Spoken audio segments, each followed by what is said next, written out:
Rich Dad, Poor Dad, One Up on Wall Street, The Intelligent Investor. Many of us have been searching through these books to find out the wealth secrets of those who are successful. But in this video, I am going to be turning to the book by the one who is the source of all truth and the source of all wealth. And in the Quran, Allah subhanahu wa ta'ala gives us 5 secrets to wealth that I will be going through in this video. So if you want to be a successful Muslim in this life and the hereafter, watch on. Nuh alayhi salam had an extremely difficult crowd. He preached to them for 950 years.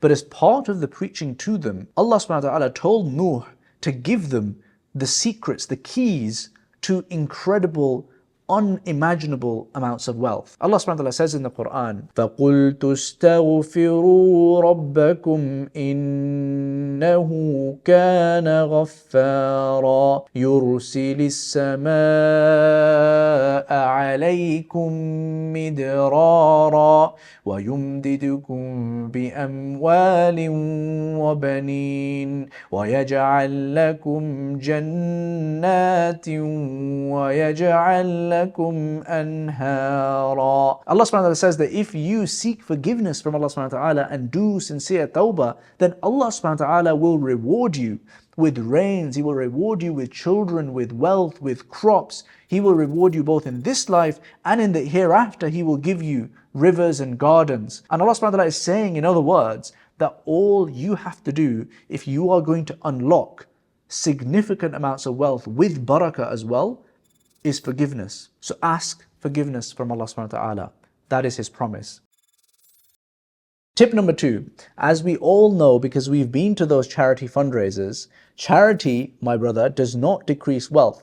And that is a hadith. And I know that we've heard it so many times, we've become desensitized to it. But we shouldn't be, because therein lies a big secret to success. Because Allah subhanahu wa ta'ala, He also says similar things in the Quran. He says the example of those who spend their wealth in the way of Allah is the likeness of a grain that grows into 7 ears, and in each ear there is 100 grains, and Allah multiplies for whom He will, and Allah is all sufficient for His creatures' needs and all knowing. And Allah subhanahu wa ta'ala later on He says, مَنْ ذَا الَّذِي يُقْرِضُ اللَّهَ قَرْضًا حَسَنًا. Now who is there that who is going to give Allah a goodly loan so that He will be able to multiply it for them abundantly? And Allah is the one who withholds, and Allah is the one who gives, and to Him is our final return. So in other words, folks, if we give charity, and try it out today, give that 10,000, 5,000, £2, £100, anything, whatever you give, you will find, this is the promise of Allah, that you will get back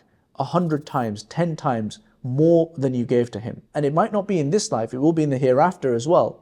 But if you do that, this is the promise that Allah subhanahu wa ta'ala is giving. And if you are giving charity, there is a pragmatic point to this as well. Because the more charity that you give, the more wealth circulates through society, and the more Muslims can help other Muslims through giving charity, the more that wealth circulates, and the more the economic aspects of the Muslim community strengthen as well. So there's a really practical, pragmatic, cynical economist analysis here. It's not just, we're saying it because of the barakah.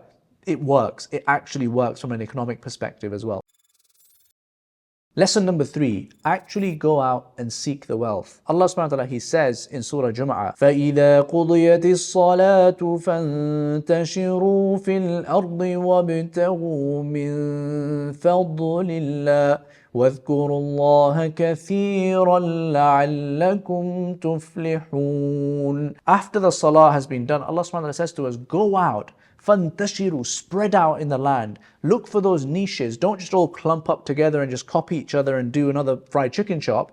No, Allah subhanahu wa ta'ala says, go out and look in the niches and look for the wealth that is out there. So that's the first big tip that Allah subhanahu wa ta'ala has just given us, offhand on how to make wealth. The second thing is, He says, وَابْتَغُوا مِنْ فَضْلِ اللَّهِ. So work hard and seek from the bounties of Allah subhanahu wa ta'ala. So that means don't do haram stuff, don't seek the stuff that there isn't any, fadl of Allah subhanahu wa ta'ala there, but also work hard. And that is something that, many of us, we think we want to be entrepreneurs, we think we want to work hard and make a living and make lots of wealth, but we're not willing to put in the hard work. So that's another key tip. And the final tip, Allah subhanahu wa ta'ala says that do dhikr of Allah subhanahu wa ta'ala, because because that is the thing that will ultimately make you successful. So imagine if constantly when you are doing transactions or when you are at work, whatever you might be doing, if you tie it to a greater goal and you are doing that dhikr throughout that act of worship, i.e. your work, you raise the level of the potential that that work holds for you. And if you see your work as just a job, you might not necessarily put in as much effort, but if you see your work as dhikr and ibadah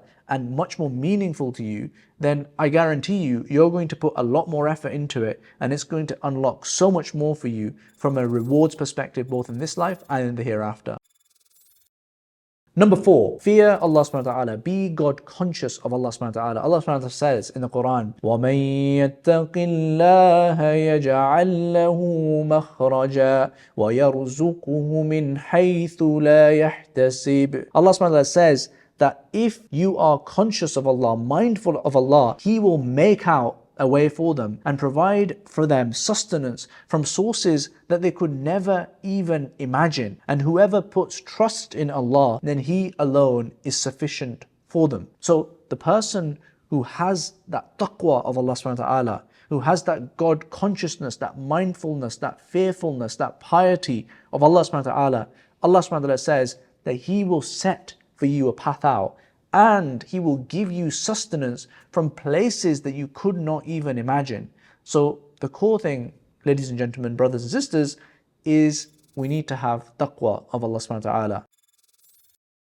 The final tip is do good to others. So Qarun was one of the people of Musa alayhi salam. He was so rich that the place that his wealth was stored had a key to open the door that would need multiple men to just carry that key. That's how much wealth Qarun had. And Qarun, unfortunately, became arrogant about his wealth, and he would show off and he would flaunt it, and he would say, this is all because of me that I got this wealth. And the people who had knowledge and who were wise would counsel Qarun and tell him, this is not the right way to do things. The better way to do things is this way.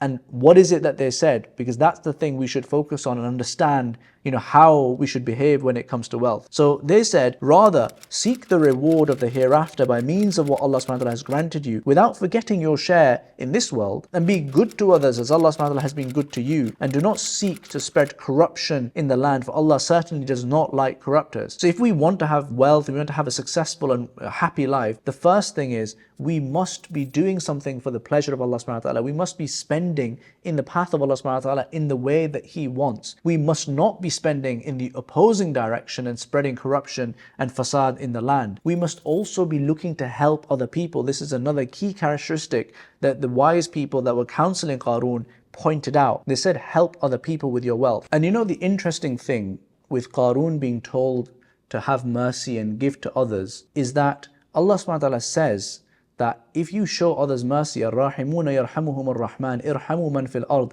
يرحمكم من في السماء. It's a circular loop. So Qarun is being told that the right response with your wealth is to give and show mercy to others.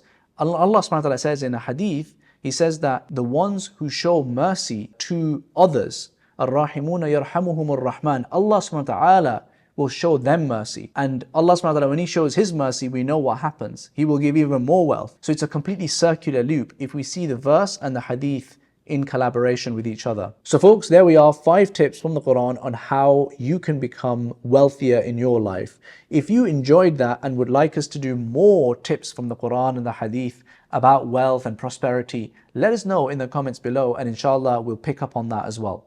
Until next time, Assalamu alaikum.